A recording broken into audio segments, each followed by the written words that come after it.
स्वागत करती है यहाँ की युवा। अब आप अपना संबोधन रखिए, खूब सुनना चाह रहे हैं आपको लोग। सबसे ऊपर में चढ़िए। दादा और ऊपर में दादा। जय झारखंड, जय झारखंड। जोहार।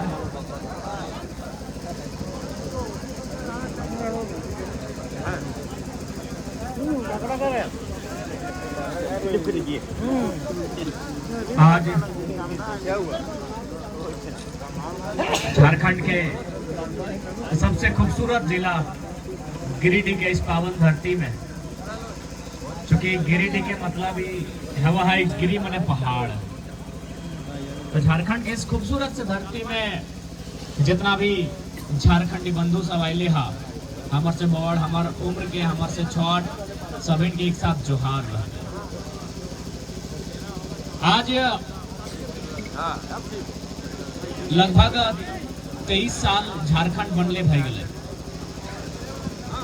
जब 23 साल पहले इस झारखंड के नींव राखल गया, बुनियाद राखल गया, तब हमने के जब पहला राज्यपाल हला उस समय के माननीय प्रभात कुमार, वो एक बात कहले हलाए कि जिन परिस्थितियों में, जिन साधन संसाधन के साथ झारखंड राज्य अलग हुआ है, आने वाले 20 सालों में ये भारत देश का नंबर 1 राज्य बनेगा। आज 20 साल हो चुके हैं, और चूंकि वो स्टेटमेंट एक सीरियस पर्सन का था, हम पॉलिटिशियन को गिन सकते हैं कि वे लोग जोकिंग करते हैं, झूठे वादे करते हैं, मजाक करते हैं, या फिर अपनी रोटी सेकने के लिए कुछ भी बोल जाते हैं, लेकिन ये स्टेटमेंट झारखंड के सीएम का नहीं, झारखंड के किसी लेजिस्लेटिव असेंबली के मेंबर का नहीं, ये स्टेटमेंट झारखंड के पहले राज्यपाल, जिसे हम राज्य का पहला नागरिक कहते हैं, एक सीरियस पर्सन का स्टेटमेंट था कि झारखंड आने वाले 20 सालों में भारत देश का नंबर 1 राज्य बनेगा। क्या बना है? एक सवाल आज झारखंड के तमाम 32,000 गांवों से आती है कि क्या झारखंड राज्य नंबर 1 पे काबिज हुआ है? अरे नंबर 1 तो छोड़िए, नंबर 5 तक काबिज नहीं हुआ है। तो कहीं ना कहीं इसका 2 ही कारण है, एक शासन का, दूसरा प्रशासन का। यदि ये 2 लोग ठीक हो जाएंगे तो मुझे पूर्ण विश्वास है, अगर हम लोग रोड मैप के साथ, एक प्री प्लानिंग के साथ चलें, और अगर युवा, इस राज्य के अभिभावक, इस राज्य का तमाम वर्ग अगर हमें सपोर्ट करे, तो आने वाले 5 सालों में टॉप 5 पर झारखंड को पहुंचाया जा सकता है। अब आप सवाल करेंगे कि झारखंड, चूंकि किसी का उन्नति अर्थ पे डिपेंड करता है, हम लोग यहाँ जितने लोग आए हैं मैक्सिमम पढ़ने वाले छात्र हैं, हम लोग इसलिए पढ़ते हैं कि भविष्य में एक नौकरी करें ताकि 2 पैसे कमाया जाए। यानी आज जो मॉडर्न इंडिया है या फिर जो मॉडर्न वर्ल्ड है, इसकी आधारशिला कहीं ना कहीं इकोनॉमी है, पैसा है, बैंक बैलेंस है।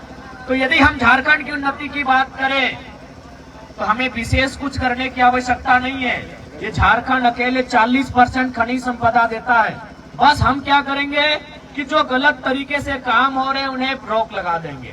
उदाहरण के लिए हम लोग बार बार सरकार की गलत नीतियों की आलोचना करते हैं। हाल ही फिलहाल हम लोग आलोचना कर रहे थे कि वर्तमान में सरकार अपने मंत्रियों के लिए 70 करोड़ का आवास लेकर आई है। हम उन 70 करोड़ को अगर 24 से डिवाइड करेंगे तो 24 का 24, 24 दूनी 48, 24 की 72 होता है। यानी एक एक जिला को 3 करोड़ की राशि जाएगी केवल उनके आवास को काटकर। इसी प्रकार से विधायकों के आवास में खर्चा है, इसी प्रकार की सरकार की जो सुख सुविधाएं हैं उनमें खर्चा है। अरे उतना तो छोड़िए, भारतीय संविधान जो हमारी अनुसूचियां होती है, अनुसूची 7 होती है, अनुसूची 7 में राज्य सरकार की अधीन शक्तियां होती है, उसमें जो राज्य का पेंशन और भत्ता होता है राज्य सरकार की जिम्मेदारी होती है। अगर हम लोग सरकार में गए तो जितना विधायक है पेंशन बंद कर देंगे।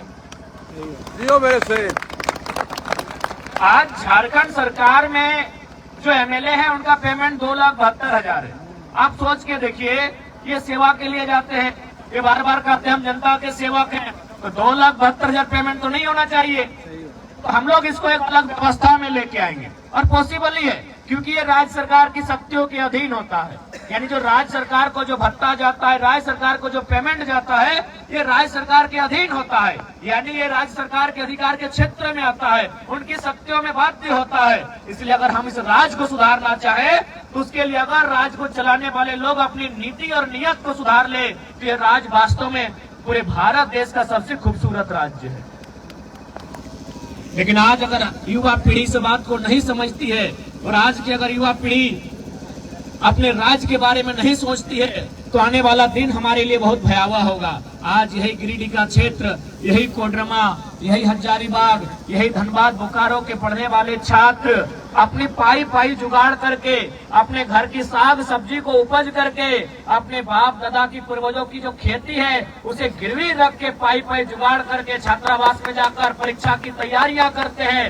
केवल तैयारी ही नहीं करते हैं, 10 साल तक एक कमरे में बंद कर देते हैं। किन्हीं की आंखों की रोशनी चली जाती है, अरे किन्हीं का तो पेट बढ़ जाता है, किन्हीं के बाल आधे सफेद और आधे झड़ जाते हैं। लेकिन जब रिजल्ट आता है कि एक दिन पहले जिसने तैयारी किया था, जिसको क्वेश्चन पेपर लिख करके परीक्षा शामिल होने का निमंत्रण मिला, वो बंदा सेलेक्ट कर लिया जाता है। लेकिन जो 10 साल छात्रावास में अपनी पाई पाई जुगाड़ करके जमा पूंजी को बर्बाद करता है, उसे कहीं जगह नहीं मिलती, तब तकलीफ होता है। इसलिए आज पढ़ने वाले नौजवान, अभिभावक सभी को इस राज्य की उन्नति के बारे में, इस राज्य के हितार्थ के बारे में आपको सोचना होगा। और ये इसलिए सोचना होगा कि आज बेशक हम लोग गिरिडीह में आके खड़ा है, लेकिन हमें कभी उम्मीद नहीं थी, ना कभी मैंने सपने में सोचा था कि धनबाद के एक छोटा साधारण सा लड़का 20-25 की संख्या में, 50-100 की संख्या में जिन सभाओं को संबोधन किया करता था मानव श्रृंखला से पहले, मुझे उम्मीद नहीं थी कि एक दिन पूरा झारखंड सुनेगा। इसका मतलब यही हुआ कि केवल ये शख्स जो आपके सामने खड़ा है, ये मैं नहीं होके आप सभी की आवाज हम है। यानी जो बातों को मैंने रखा, जिन बातों को आज 2 सालों से लगातार मैंने मीडिया के माध्यम से, सड़क के माध्यम से उठाने का काम किया, हर एक झारखंडी चाहता था कि कोई फ्रंट पे आए, लीड करे और बोले। वो कहते हैं ना, हर कोई चाहता है कि बिल्ली जब आए तो पता चले, लेकिन भाई घंटी बांधेगा कौन? तो बस हमने ज्यादा कुछ नहीं किया है, उस बिल्ली की गर्दन में जाके घंटी बांधने का काम किया है। बाकी हर एक झारखंडी की आवाज है। ऐसा नहीं कि नहीं पढ़ने वाले नौजवान जो बेरोजगार है वही लोग हमारे सपोर्ट में हैं। जी नहीं, जो हमारे डीएसपी रैंक के हैं, जो हमारे टीचर है, गवर्नमेंट टीचर हैं, जो हमारे इंजीनियर हैं, वे लोग भी लगातार संपर्क करते हैं कि हम लोग आज कई सालों से फलाने विद्यालय में सेवा दे रहे हैं, लेकिन 2 साल पहले जो बंदा यूपी बिहार से चल के आया, आज वो प्रिंसिपल है। आप गिरिडीह के तमाम हाई स्कूल का सर्वे कर ले, तमाम +2 का सर्वे कर ले, तो आज जो आवाज हम लोग बन रहे हैं, जो बातें हम लोग कर रहे हैं, ये एक वर्ग की नहीं, एक जात की नहीं, एक क्लास की नहीं, ये पूरे झारखंड की आवाज है। आज जहां तक गिरिडीह का प्रश्न है, सुनने में आया है कि जमशेदपुर के बाद अगर सबसे ज्यादा छोटी मोटी में फैक्ट्रियां, कंपनियां, उद्योग अगर कहीं है तो गिरिडीह में है। लेकिन ये भी आपको जानना होगा कि आज अगर दिल्ली की बात करें, महाराष्ट्र की बात करें, हैदराबाद की बात करें, क्योंकि मैं वहां से होके आया हूं, सबसे ज्यादा जो लेबर हमें मिले, सबसे ज्यादा जो मजदूर मिले, वो गिरिडीह के थे। सबसे ज्यादा मजदूर जो हमें दिल्ली में मिले, हैदराबाद में मिले, वो गिरिडीह के थे। कहाँ के थे? आपके डुमरी के थे, बगोदर के थे, धनवार के थे, बिरनी के थे। तो मैक्सिमम जो वर्कर जिनको आप लेबर बोलते हैं वो हमें दिल्ली में मिले, वो गिरिडीह के थे। तो ऐसे में एक सवाल ये भी बनता है भाई कि जब फैक्ट्रियां हमारी जमीनों पर, ये खंडोली का डैम का पानी हमारी जमीनों पर, तो इस पानी से हमको क्या लाभ मिल रहा है? एक सवाल बनता है। इसलिए आज इस बात को याद रखिए, क्योंकि भारत एक लोकतांत्रिक देश है और लोकतंत्र का मतलब है एक अच्छे लीडर का चयन करना।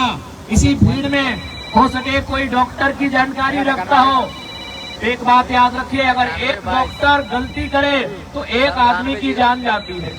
एक डॉक्टर यदि गलती करे तो एक आदमी की जान जाती है। एक इंजीनियर अगर गलती करे तो किसी पुल के या किसी योजना के ध्वस्त होने से 30, 40, 50 लोगों की जान जाएगी।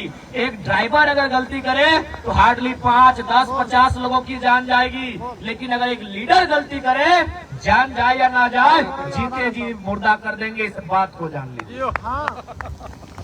जीते जी आपको मुर्दा कर देंगे। इसलिए अब लीडर का गलती नहीं होना चाहिए।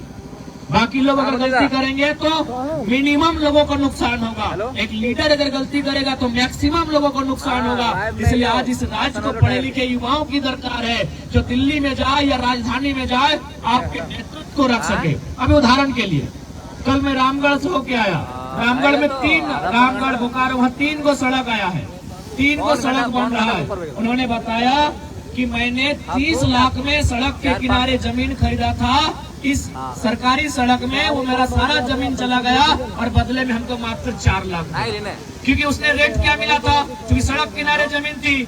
जाहिर सी बात है, अगर उसने 30 डिसमिल लिया होगा तो 30 लाख लगा होगा, लेकिन सरकारी रेट में क्या है 16,000 15,000। बताइए, अगर आपका एक लीडर होता तो सदन में जाके इस चीज को प्रेजेंट करता कि भाई आप उसके 40 साल की नहीं 40 पीढ़ी की जमा पूंजी को ले रहे हैं, तो एक ऐसा मुआवजा लगाइए। ऐसे भी आप सड़क बनाते हैं या फिर कोई भी सरकारी योजना लेके आते हैं, कॉर्पोरेट को फायदा होता है, टेंडर लेने वाले को फायदा होता है, जो ब्यूरोक्रेट्स होते हैं उनको फायदा होता है, जो डिपार्टमेंट के मिनिस्टर होते हैं उनको फायदा होता है। तो उस जमीन के मालिक को फायदा क्यों नहीं होना चाहिए जिसका जमीन गया? क्योंकि हाउस में रखने वाला आपकी बात को कोई नहीं है। हाउस में जब तक आपका रिप्रेजेंटेटिव नहीं मिलेगा जो आपकी बातों को रख नहीं पाएगा, इसी प्रकार हमारा नुकसान होगा। इसलिए आज हाउस में अच्छे लीडर को भेजिए जो हमारी बातों को रख सके, जिनकी योजनाओं में, जिनकी तर्क संगत बातों में एक ऐसी शक्ति हो जो झारखंड का जीर्णोद्धार कर सके। इसलिए आज चूंकि हम लोग ज्यादा समय बोल पाने में असमर्थ है, अस्वस्थ है बहुत ज्यादा, लेकिन फिर भी मैंने आमंत्रण था कि इस कार्यक्रम में हमें आना है। इसलिए आज जितने भी नौजवान आए हैं, भारत एक लोकतांत्रिक देश है, हम लोग लोकतंत्र की मर्यादा का अनुकरण करते हुए हम लोग राजनीतिक बदलाव का जो संकेत दिए हैं इस राज्य में, और ये संभावना दिख रही है। इस बात को मानिए, वो कहते हैं ना कि जब जब अन्याय होता है, जुल्म होता है, कोई ना कोई आके खड़ा होता है। आज 2 साल पहले हमें कोई नहीं जानता था, मेरे प्रखंड से बाहर लोग मुझे नहीं जानते थे। मैं आपका ये खंडोली डैम जब 3री या 4थी क्लास में था, 2004-5 के आसपास तब आया था, लेकिन आज पूरे राज्य के लोग अगर जान रहे हैं तो कहीं ना कहीं वही नियति की मांग है, समय की मांग है, वही लाचार बेबसों की आवाज बने हैं, तब जाकर आज आपके बीच में खड़ा हूँ। इसलिए आज मैं आज के इस सभा के माध्यम से तमाम झारखंड वासियों से अपील करूंगा, उनसे निवेदन करूंगा कि इस आंदोलन में हमारा हिस्सा बनेंगे। ये आंदोलन हमारे लिए नहीं, ये आंदोलन आने वाली पीढ़ी के लिए भी है। ये आंदोलन, ये राजनीतिक चेतना झारखंड के आने वाले भविष्य को सुदृढ़ करेगी। इसलिए आज जितने भी नौजवान, जितने भी अभिभावक इस मिट्टी से आकर जुड़े हैं, हमारी बातों को सुनने के लिए आए हैं, उन सभी से मेरा अनुरोध होगा, आज इस झारखंड राज्य की जो कल्पना की गई थी, आज कहीं ना कहीं वो कल्पना बन के रह गई है। उस कल्पना को अगर हकीकत का रूप देना है तो नौजवान आपको सोचना होगा। अगर आज आप और हम नहीं सोचते हैं, उसी प्रकार हमारी बहालियों को अन्य राज्य के लोगों को बेचा जाएगा, हमारे खेत खलिहानों को कहीं डैम के नाम से, कहीं किसी योजना के नाम से, मिल्स फैक्ट्री के नाम से कॉर्पोरेट के हाथों में दे दिया जाएगा। इसलिए आज झारखंड को बचाने के लिए हर एक नौजवान को, हर एक घर से एक बेटे को आगे आके और एक मुहिम चलानी होगी कि हर एक ग्राम एक जयराम, इस नारे के साथ चलना होगा। मैं अकेला कहाँ जाऊंगा? कल ही 5 जगह रोड एक्सीडेंट हुआ था, हमने एक ही लाइन कहा कि 5 जगह हम कैसे पॉसिबल है अटेंड कर पाएंगे। इसलिए हर एक ग्राम में अगर वास्तव में मैंने इस राज्य की नींद उड़ाई है, ब्यूरोक्रेट्स की, शासन की, तो आप मेरे जैसा प्रयास कीजिए कि हर एक गाँव से एक नौजवान उभर कर सामने आए। और ये तो हमने किया है, पिछले 2 सालों में किया है कि आज इस राज्य में जो राजनीतिक परिवेश है, जो ब्यूरोक्रेट्स की मानसिकता है, उसे तो बदलने का काम किया है। हाल ही फिलहाल हमारा सामना सीधा बन्ना गुप्ता से हुआ था।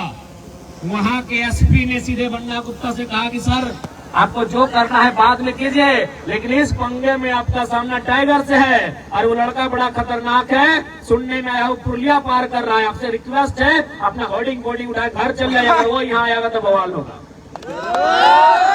जबकि अनुमान क्या होता है कि एक एसपी आंदोलनकारी पे दबाव बनाता है कि मंत्री जी से पंगा हुआ है। ये मैं अपनी बड़ाई नहीं कर रहा, आप प्रधान से पूछिएगा। एक एसपी आंदोलनकारी को दबाव देता है, जैसे मान के चलिए रोकीदा को दबाव देगा या फिर हमारे यमुनादा को दबाव देगा, मुखिया जी को दबाव देगा कि मुखिया जी रोकी जी आंदोलन मत कीजिए, सामने जो शख्स है वो मंत्री से पंगा हुआ है, आप वापस हो जाइए। लेकिन एसपी उल्टा मंत्री को बोल रहे हैं, मंत्री जी पीछे जाइए, टाइगर जो कोलांचल का है वो कोल्हान कभी भी आ सकता है, पीछे। और आप पता कीजिए, मंत्री को बन्ना गुप्ता को अपना होर्डिंग बोर्डिंग सोर्डिंग उखाड़ के घर लेके जाना पड़ा। सोशल मीडिया में देख लीजिए, अपना एक एक पोस्टर उखाड़ कर उस बांध में जो उन्होंने कब्जा किया था, उस जमीन में जो कब्जा किया था, मंत्री को पीछे हटना पड़ा।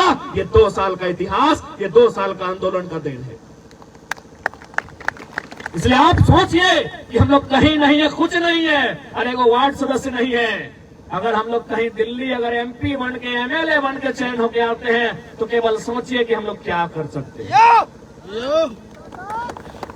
आज देखिए, किसी भी, क्योंकि हमारा संबंध कोयलांचल से, कोयलांचल के खदानों में जब भी जीएम से हमारा मीटिंग होता है, जीएम एक लाइन बोलता है, यार रिक्वेस्ट हो लड़का को लेके मत आना। आप देख सकते हैं, ये कोई हम लोग ये नहीं कि आपके सामने कह रहे, वीडियो में लाइव जाके देखिए, सही बात। सामने हमारे एसडीपीओ बैठे हैं और उसी कड़कती अंदाज में हमने कहा कि डीसी का जमीन गया है, जो डीसी का भी नौकरी करते हैं यहाँ।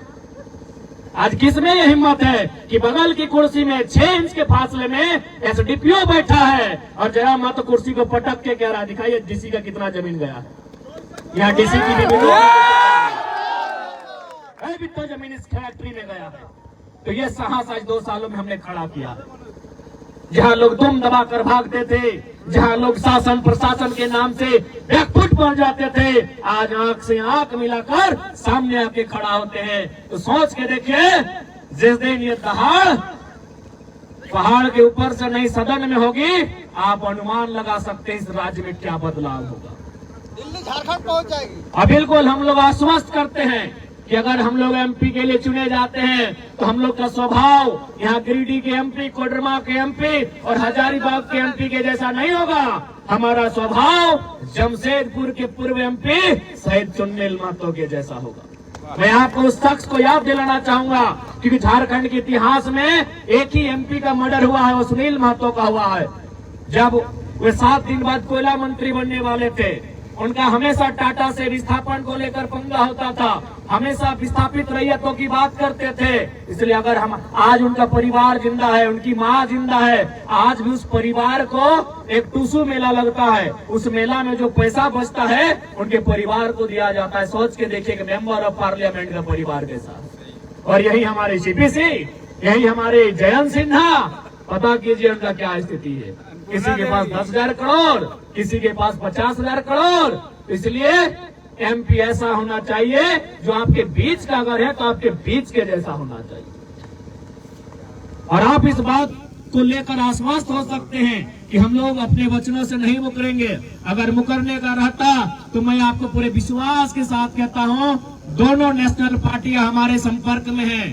और यही नहीं कि आप गिरिडीह से लड़िए, आपका जहां मूड करे, आप तो झारखंड के लीडर है, मन करे रांची से लड़िए, मन करे जमशेदपुर से लड़िए, बस बोल दीजिए कि आप हमारी पार्टी से लड़ रहे हैं।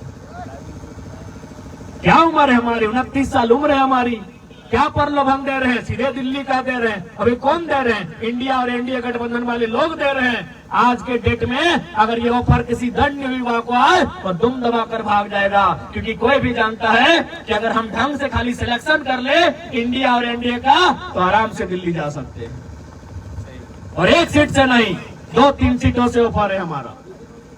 लेकिन अगर आज हम लोग फिर उसी राजनीति को अनुसरण करते हैं तो झारखंड में जो इतने सालों बाद एक उम्मीद जगी है, ये उम्मीद कहीं ना कहीं फिर खड़ा नहीं हो पाएगा। इसलिए आज हम लोग झारखंड में एक ऐसा बदलाव करेंगे कि जो सदन में जाने वाला हो सड़क से उठा के किसी को भेज देंगे, वो बड़ी पार्टी को बदलेंगे। जो बड़ी पार्टी बन गई है, या तो नेता का बेटा नेता बनेगा या तो कोई सेठ परिवार का बेटा नेता बनेगा। आप झारखंड के पिछले 10 साल के आंकड़े को उठाइए, पिछले 10 साल में जितने नए लीडर बने, चलिए हम नाम ही गिनाते हैं। नेहा शिल्पी तिर्की बनी, अंबा प्रसाद बनी, और अगर 2-4 नाम आप जानते हैं तो गिनाइए। या तो अपने परिवार के कारण बने होंगे, हाँ, एक संजय सेठ बने वो पैसे के कारण बने, जयंत सिन्हा बने अपने बाप के नाम से बने। आप झारखंड के पिछले 10 साल का इतिहास हमको बताइए कि कोई लीडर ऐसा आया हो जो अपने टैलेंट के दम पर लीडर बने। हफीजुल हसन बने हैं सर। हफीजुल हसन अपने बाप के नाम पे बने। एक भी लीडर का नाम बताइए, किसी कम्युनिटी का, किसी समाज का, किसी समुदाय का बताइए।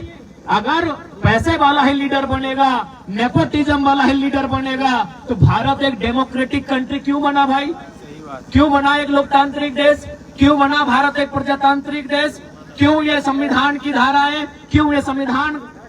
इसलिए आज ये आंदोलन महज एक आंदोलन नहीं, कम से कम इस राज्य की जो विचारधारा है, इस राज्य की जो व्यवस्था है, इसको आज सीधा चुनौती देने का काम किया है। अगर आपको उतना तो छोड़िए, क्या है अपने तारीफ करें। आज दुनिया की सबसे नंबर 1 पार्टी, दुनिया की सबसे बड़ी पार्टी भारतीय जनता पार्टी को भी इस आंदोलन पर सोचने को मजबूर किए हैं। उसका उदाहरण, उसका 2 उदाहरण, जयप्रकाश भाई पटेल। आज कौन पूछते हैं इस शख्स को भाई? अमर बावरी, जिनको आज विपक्ष का नेता बनाया गया, कौन पूछता? अरे वो बंदा माने या ना माने, उसका जो IAPA ढकना लोग हैं बोलते हैं जरा बाबू तोरे कारण आज झारखंडियन के बीजेपी में वैल्यू मिला हो। सही बात। मैं यही देखिए ना, गोड्डा के सांसद गैर झारखंडी, जो हमारे गिरिडीह के पूर्व सांसद 5 बार गैर झारखंडी, हजारीबाग के सांसद गैर झारखंडी, चतरा के सांसद गैर झारखंडी, पलामू के सांसद गैर झारखंडी, रांची के सांसद गैर झारखंडी, और सारे के सारे बीजेपी से। तो कहीं ना कहीं अगर आज JP पटेल और अमर बावरी को अगर कदर पद बढ़ा है तो ये आंदोलन को आप इग्नोर नहीं कर सकते। सही बात। और उतना तो छोड़िए, आपके आंदोलन को नीतीश कुमार भी देख रहे हैं, इसीलिए खीरू महतो उठा के राज्यसभा ले गए। खीरू महतो अपनी राजनीति के अंतिम कार्यकाल में थे, लेकिन उस शख्स को नीतीश कुमार भी उठा के बिहार राज्यसभा ले गए। कहे देखा कि भाई ये आंदोलन जोरदार चल रहा है, आंदोलन का नेतृत्व करने वाला जिस समुदाय से है उसी समुदाय को लेके गए। नीतीश कुमार और किसी को ले जा सकते थे। इस आंदोलन का सब लोग वाच कर रहे हैं, सेंट्रल पार्टियां वाच कर रही है, पड़ोसी राज्य के लोग वाच कर रहे हैं। उतना तो छोड़ी, हमारे इंस्टाग्राम में अभी भी मैसेज है, कोई फेंका फेंकी बात नहीं। छत्तीसगढ़ के एक विधायक के साथी ने हमें धन्यवाद दिया कि 6 महीना से विधायक जी ने आपका वीडियो देखा, MLA बन गए। वो झारखंड में शायद कहीं डिफेंस की नौकरी करते थे, अब कहाँ करते थे हमको उतना नहीं मालूम, हमने उतना जानकारी भी नहीं लिया। बोला 6 महीना पहले उनको किसी ने लिंक भेजा था यूट्यूब का, किस लड़के को फॉलो करो, इसकी तरह अपने आप को ढालो, और उन्होंने 6 महीना में रिजल्ट दिया, छत्तीसगढ़ से MLA। तो आज ये एकाएक इतनी सारी चीजें अगर घटी हैं तो कहीं ना कहीं हमारी आइडियोलॉजी के कारण हम लोग जितनी प्रखरता के साथ, जिनकी मुखरता के साथ बातों को रखते हैं, और उन बातों को रखते हैं जिनको रखने के लिए MP MLA की हवा टाइट हो जाती है। उतना तो छोड़िए, आपका बगल का जो विधायक है सुदीप सोनू, जितना जो चकता पुचकता इसको पूछिए कहाँ से चकता, सब हमारा भाषण कॉपी करता है कि हमने बोला, उनका आदमी बोला। अरे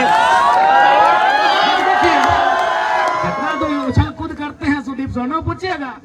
अरे दिन में हमको कितना गरिया है, कितना हमको इग्नोर करे, रात को सब वाच करता है कि थोड़ा कर रहा, थोड़ा मौका भी मिला है। पूछिए उनको, हाथ रखवाइए गीता में उनको, कहिए देखते हैं कि नहीं देखते हैं, रखवाइए मुख्यमंत्री को हाथ रखवाइए, जो भी उनका धार्मिक मान्यता है, आस्था है। पूछिए उनको कि आप तो भाई 15-20 साल में पॉलिटिक्स में ये नारा आज नया नया सुन रहे, कैसे लिया झारखंड, लड़के लिया झारखंड।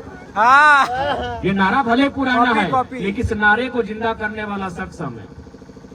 पूछिए माननीय मुख्यमंत्री को। इसलिए आज इस बात को जानिए कि आंदोलन महज एक आंदोलन नहीं, ये झारखंड का जीर्णोद्धार करेगा।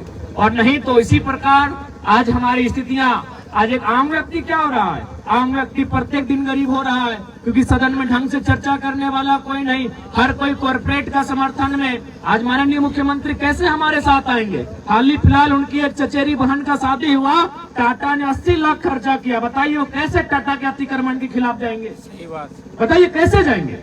ये कैसे संभव है कि माननीय मुख्यमंत्री की चचेरी बहन की शादी में जो टाटा 80 लाख फाइनेंस करता है, पंडाल में, तिरपाल में, लाइट में, आप उनके खिलाफ कैसे जाएंगे?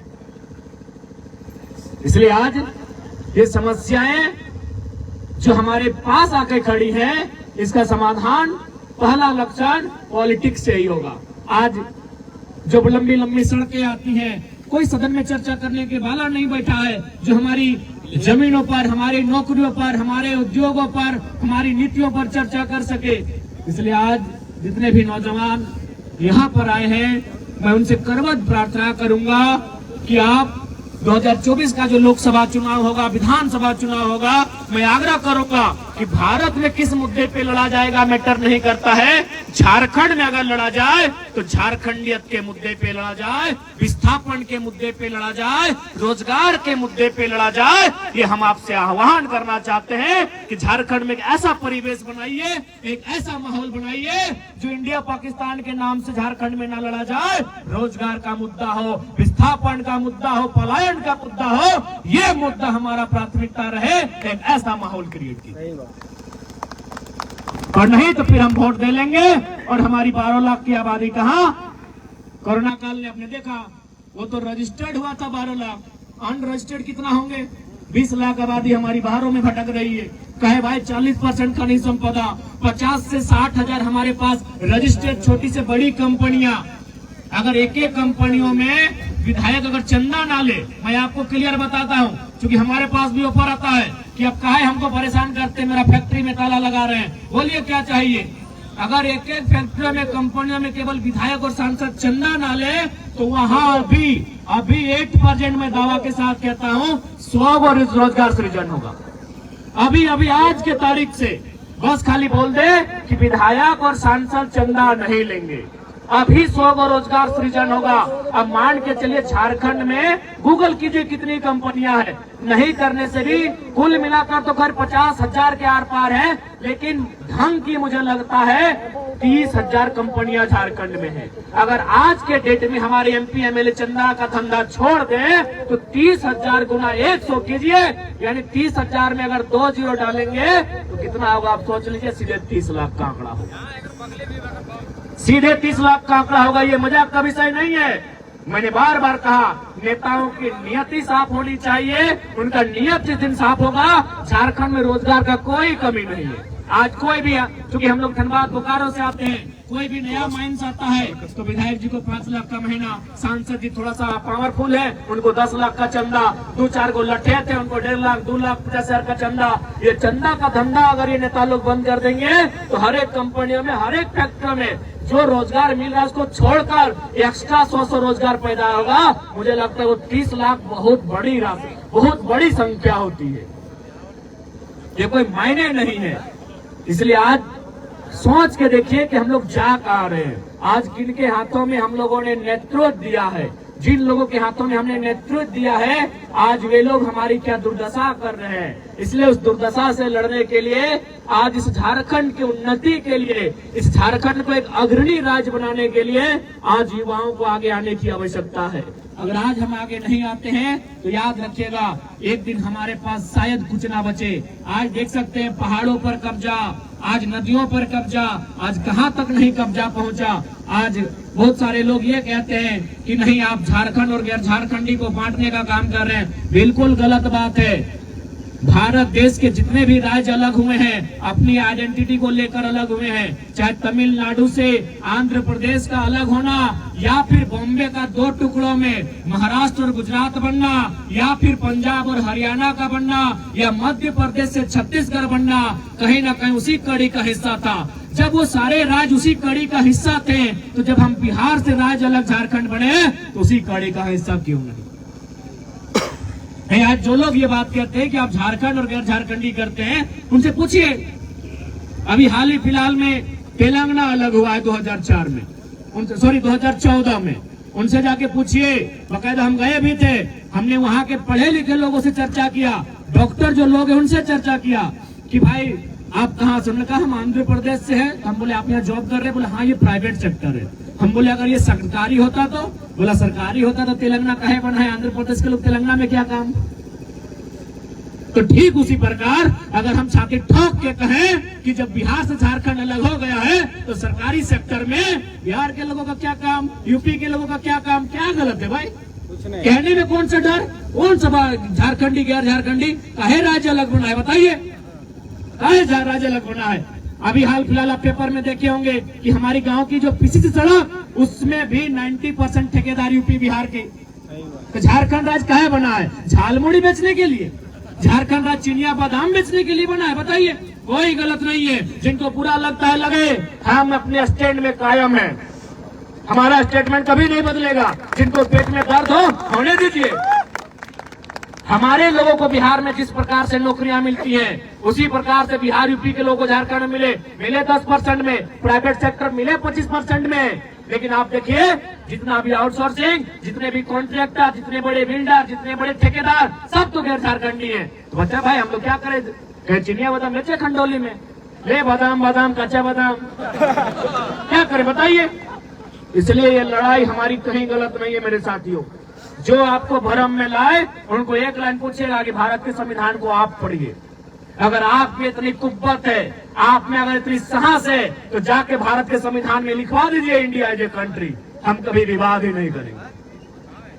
अगर किसी की हैसियत है भारत देश में, लिखवाए इंडिया इज ए कंट्री, कभी नहीं हो पाएगा। India is a country of states. आप स्टेट को नजरअंदाज नहीं कर सकते हैं, आप स्टेट की आइडेंटिटी को नजरअंदाज नहीं कर सकते हैं। अरे उतना तो छोड़िए, अब हिंदी हिंदुस्तान की बात होती है ना भाई, आप हिंदी को पूरे भारत की भाषा बनाइए, हम मानेंगे। तमिल वाले कभी नहीं स्वीकार करेंगे।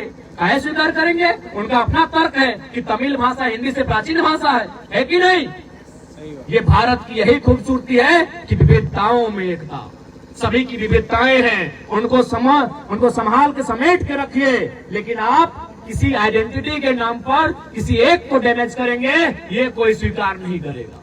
जब गुजरात की आइडेंटिटी है, अभी हाल फिलहाल हमारे एक साथी का गुजरात में सिलेक्शन हुआ था, इंटरव्यू गुजराती लिटर में पटक दिया। जो न पढ़ेगा ना इंटरव्यू में जाएगा, ना वो पढ़ेगा ना इंटरव्यू में जाएगा। अभी भाषा की बात आती है, अभी सिंपल 28 तारीख को और 4 तारीख को सीजीएल का एग्जाम है ना भाई, झारखंड का एग्जाम है। अगर वहाँ सवाल ये पूछा जाता कि बोधनी ढेकिया कूटा ले, ढेकिया कूटते कूटते कानी अंग्रिया छछाए ले, राजस्थान का आदमी का समझ में आएगा बताइए? नहीं बताइए। सवाल तो यही होता है। अरे भाई परीक्षा में क्या सवाल होता है? यही होता है, एक कहानी का सार होता है, आंसर देना होता है, तो इसी प्रकार होता है। बाकी कितना भी राज्य है जहाँ गुजराती में, बंगाली में, मराठी में सवाल लिया जाता है, देखिए इसी प्रकार लोक कथाएं होती है, उनके आंसर करना होता है, उनकी भाषा उनको समझ में आती है। तो बताइए कौन समझता कि बोतली ढाकिया कूटा होला, कूटते कूटते कानी अंग्रिया कुटाई ले, ये समझता? असम का आदमी समझता? नहीं समझता। तो ये है भाषा की ताकत। इसीलिए भाषा के प्रति बिल्कुल कट्टर होना पड़ेगा। हम सम्मान सभी भाषा का करते हैं, लेकिन भैया कानूनी मान्यता उन्हीं भाषाओं को मिलेगी। नहीं होता झारखंड में जिला वाइज दीजिए, बुद्धिजीवियों की बैठक बुलाइए, लेकिन आप झारखंड की आइडेंटिटी को इस प्रकार तोहिन नहीं कर सकते हैं। यदि आज झारखंड की आइडेंटिटी तोहिन हुई और अगर हम चुप बैठे, आज तो 20 लाख लोग बाहर हैं, कल वो कहीं 40 लाख की संख्या ना पार करें, पूरा झारखंड बाहर हो सकता है। और आप जाके देखिए आपके कोयला के खदानों में, आपकी इन 50,000 फैक्ट्रियों में कहाँ के लोग हैं? उतना तो छोड़िए, आप जो बड़े बड़े विश्वविद्यालय वहां जाके देखिए। अच्छा एक बात बताइए, यहाँ बाहरी भीतरी की बात होती है, क्या हमने गिरिडीह के डीसी को कभी कहा कि डीसी गो बैक? नहीं कहा, क्योंकि भाई ये सेंट्रल वैकेंसी है, ये फर्स्ट ग्रेड की वैकेंसी है। क्या हमने कहा?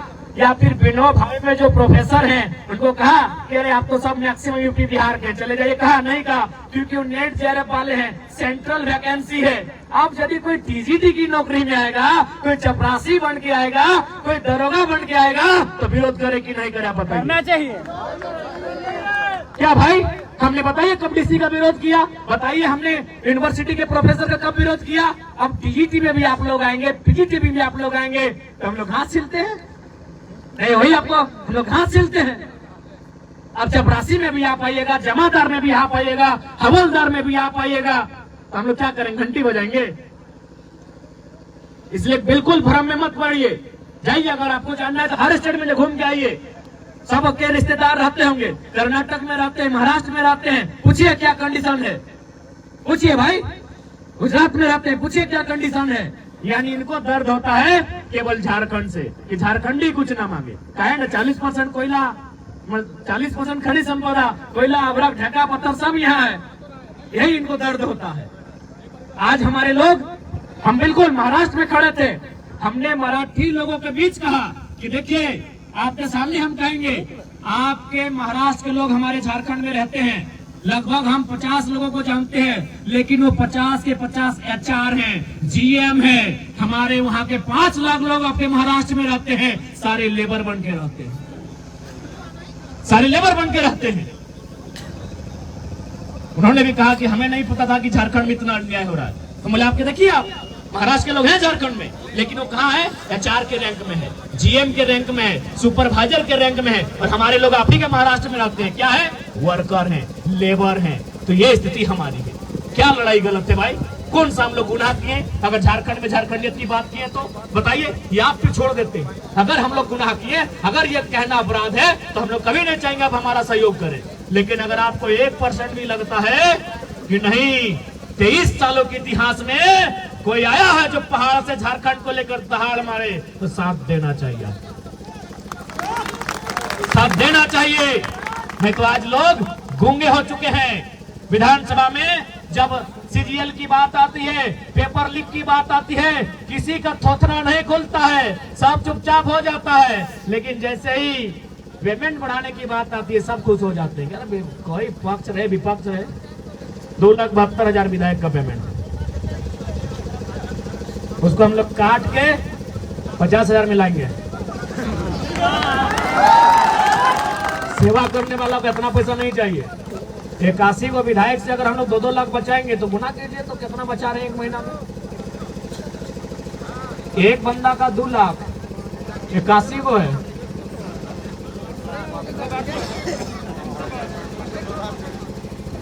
उतना पैसा हम लोग एक महीना में बचाएंगे।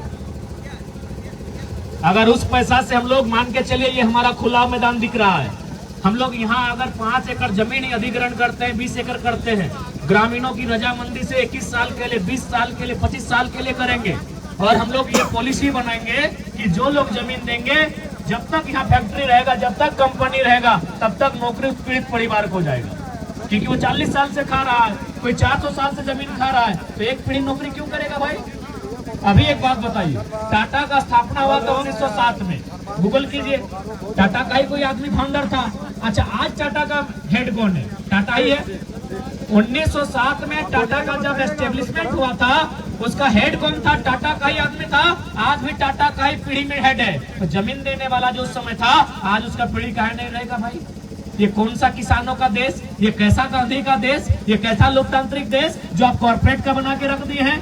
जब 100 साल पहले उस कंपनी का मालिक टाटा था, 100 साल बाद भी टाटा है, तो जमीन का ऑनर भी उसी को होना चाहिए जो 100 साल पहले था। कौन बोलेगा इस पे? कौन चर्चा करेगा? क्यों चर्चा करेगा? MP MLA को 5 लाख मिलता है, एक को फैक्ट्री से 5-5 लाख मिलता है, क्यों बोलेगा आपकी बात? इसलिए आज मैं आपको पूरे विश्वास के साथ कहता हूं कि अगर हम लोग चुन के जाते हैं, तो फिर आप देख लीजिएगा हम लोग क्या करेंगे, और बताने की जरूरत नहीं। जब हम लोग कुछ है नहीं, अरे मंत्री संतरी को पीछे रास्ते में रखनी है, अगर कुछ हो जाएंगे तो बस सोच के देखिए। राज चुकी है, हमको लगता है भले जिला गिरिडीह है, लेकिन लोकसभा कोडरमा है ना, जिसका प्रतिनिधित्व जो साधारण तरीके से कोडरमा है ना, अब आगे बेंगाबाद कोडरमा में आ जाता है, गांधी विधानसभा, कोडरमा लोकसभा। तो अब ये जान लीजिए कि हमारे कोडरमा सभी कैंडिडेट रहेंगे, और लगभग मान के चलिए तय हो चुका है। आपको नाम बताने की आवश्यकता नहीं है, गिरिडीह से हम खुद रहेंगे, क्योंकि हमको भी लगता है कि गिरिडीह का मतलब ही होता है पहाड़। गिरिडीह में ना पहाड़, तो भाई किसको मैंने उठा के ले आए गिरिडीह? जब पहाड़ है तो पहाड़ में तो एक ही वो आदमी सेपरेट रहता है, एक ही वो आदमी कब्जा है, पहाड़ में एक ही आदमी शूट करता है। धन्यवाद में सर, धनबाद में आपको रखेंगे। गांडे बिल्कुल आप निश्चिंत रहिए, गांडे में जिस दिन कैंडिडेट की उधर से घोषणा होगी, बादशाह को पहले घोषणा करने दीजिए, फिर हम लोग हुकुम पे इक्का खोलेंगे। और आपको क्या लगता है, पहले मैं आपको लॉजिकली बता दूं, गांडे चयन भी माननीय मुख्यमंत्री ने डर से किया है। चूंकि हो सके यहाँ अगर मुख्यमंत्री के समुदाय यानी संथाल समुदाय से लोग हैं तो आप भी सुने कि आज मुख्यमंत्री गुरुजी को भी नहीं मान रहे हैं। यदि यहाँ संथाल समुदाय से हमारे कोई भाई आए हैं तो मेरी आलोचना करने से पहले मेरी बातों को तर्कीक होकर सुने कि आज हेमंत सोरेन सत्ता में इतने अंधे हो चुके हैं कि गुरुजी को भी नहीं मान रहे। अब आप बोलेंगे कैसे? ना ऐसे यदि उनका मुख्यमंत्री का पद जा ही रहा है तो भाई गुरुजी का एगो पुतहू और बेटा ऑलरेडी सदन में है, ये ड्रामा करने क्या जरूरत? क्या जरूरत भाई? ऑलरेडी बसंत सोरेन सदन में है, दुर्गा सोरेन की विधवा सीता सोरेन सदन में है। अगर गुरुजी के जीते जी गुरुजी के परिवार में ही अगर इस पीढ़ी में इस जनरेशन में मुख्यमंत्री होना चाहिए तो 2 लोग हैं सदन में। यानी मुख्यमंत्री अब चाहते हैं गुरुजी को साइड करके मुख्यमंत्री का अपना परिवार चले। इसीलिए किनको लेके आएंगे? मैडम कल्पना सोरेन को। अब आपके मन में एक सवाल अगर आएगा कि भाई मैडम या वो तो रिजर्व सीट में जा सकती है, नहीं जाएंगे क्योंकि वो गैर राज्य की है और आरक्षण का जो रोस्टर है वो गैर झारखंड के लोग फुलफिल नहीं करेंगे। वो चुनाव लड़ेंगी मैडम, लेकिन रिजर्व सीट से नहीं लड़ सकती है। तो उन्होंने देखा कि जेएमएम का सीट कहाँ है, तो उन्होंने देखा जेएमएम का सीट टाउन में है। तो टाउन में भले सुदीप जी जीते हैं लेकिन वहां भी जानते हैं कि झारखंडी की बड़ी फजीयत होती है। उन्होंने देखा कि टुंडी में है, डुमरी में है और उनको लगा कि टुंडी डुमरी छोड़ देंगे तो टाइगर कहीं खुदे ना आ जाए। उन्होंने बोला है सरपंच चाचा तो बुढ़ा भाई गली। अब देखिए अल्पसंख्यक बंधुओं को भी सोचना चाहिए कि आपको मुख्यमंत्री खाली वोटर बना रहे हैं। अरे अगर सीट माइनस ही करना था तो जाके करते कहीं हो। सरफराज शाह जैसे इतने बेचारे बुजुर्ग व्यक्ति को इन्होंने सीट को माइनस किया। अल्पसंख्यक लोग आप लोग केवल वोटर नहीं है, इस बात को ध्यान रखिए। इसलिए आज ये मुख्यमंत्री बहुत प्लानिंग के साथ इस सीट को खाली की है। खैर उनका उम्मीद है कि गांडे की जनता जवाब देगी और नेपोटिज्म तो बिल्कुल भी नहीं चलना चाहिए।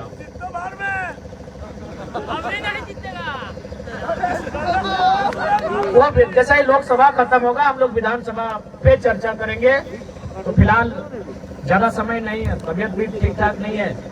बाकी सबको फिर से कि झारखंड की गलियों से एक आवाज आया है, झारखंड की गलियों से एक आवाज आया है, उठो नौजवानों फिर से इंकलाब आया है।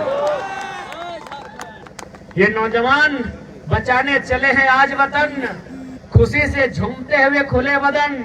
ये जुल्म के पर्दों को फाड़ डालेंगे, ये जुल्मी सरकार को उखाड़ डालेंगे। अरे तुम लाख चला लो गोलियां, ये कम नहीं होंगे।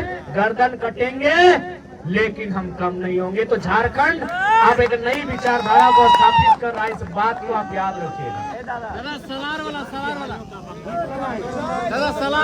कि झारखंड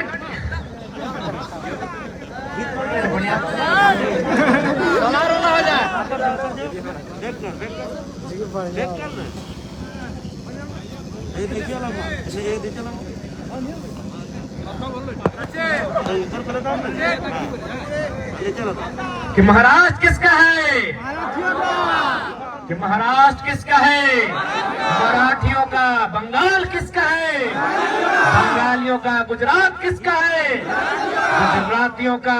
बिहार किसका है? बिहारियों का। तो झारखंड की सबके बाप के हकाई है ना। अरे भाई आइए, आपका कौन मना किया है? पूरे भारत में आइए, खुशी से खाइए, मौज मनाइए, चले जाइए। अभी हमारे लोग बिहार में बीपीएससी का परीक्षा निकाले हैं, हम उनसे टेलीफोन में बात किए, क्या इरादा है? बोला नौकरी खत्म होगा झारखंड चले जाएंगे। लेकिन झारखंड है, नौकरी तो छोड़िए, सरकारी क्वार्टर में और दामाद बन के कब्जा करके लोग बैठा।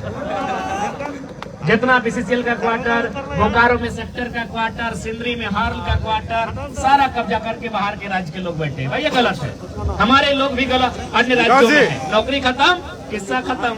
आप भी यहाँ काय कब्जा करके बैठे हैं? नौकरी खत्म, टका पैसा कमा के निकल जाइए।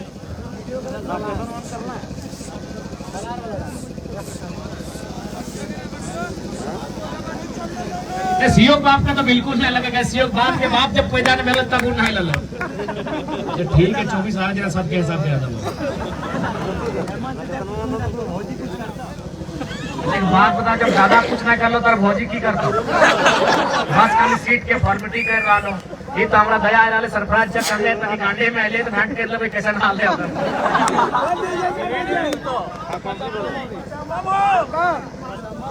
विकास जी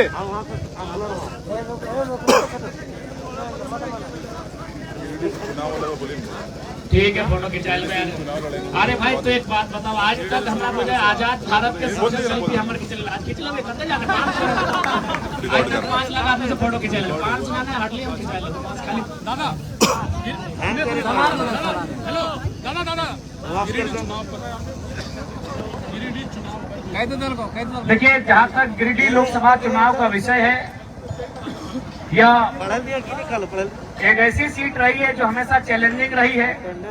यहाँ एक मिश्रण की सीट है, यहाँ विस्थापन भी एक हिस्से में, एक हिस्से में पलायन है, एक हिस्से में खूबसूरत पारसनाथ का पहाड़, तो दूसरे हिस्से में कोयला का खदान भी है।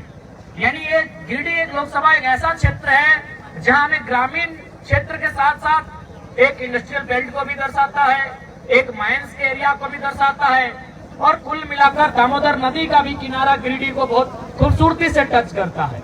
यानी अगर गिरिडीह में एक अच्छा रिप्रेजेंटेटर हमारा सदन में होगा तो मुझे लगता है कि असीम संभावनाएं यहाँ रोजगार की हो सकती है, चाहे माइंस का सेक्टर हो या फिर आपका इंडस्ट्रियल का सेक्टर हो या फिर जो अन्य सेक्टर हो। यहाँ डैम भी बहुत भारी मात्रा में है, अगर उस डैम का पानी भी सुचारू रूप से झारखंड के किसानों के हाथ पहुंचाया जाए तो हमको लगता है वो दूसरी फसल के लिए भी तैयार होंगे। इसलिए जब गिरिडीह एक असीम क्षेत्र है जहां रोजगार के कई सारे रास्ते हैं, उस क्षेत्र की अगुवाई करने के लिए उस पहाड़ से दहाड़ के लिए टाइगर खोदा है। जो फिल्मी दुनिया में, जो रील की दुनिया में खान सार को सिल को रोके उसे सलार कहते हैं, कि जो रील की दुनिया में खान सार के सिल को रोके उसे सलार कहते हैं, और जो रियल लाइफ में सरकार के दिल को धड़का दे उसे टाइगर कहते हैं। जय झारखंड, जय झारखंड।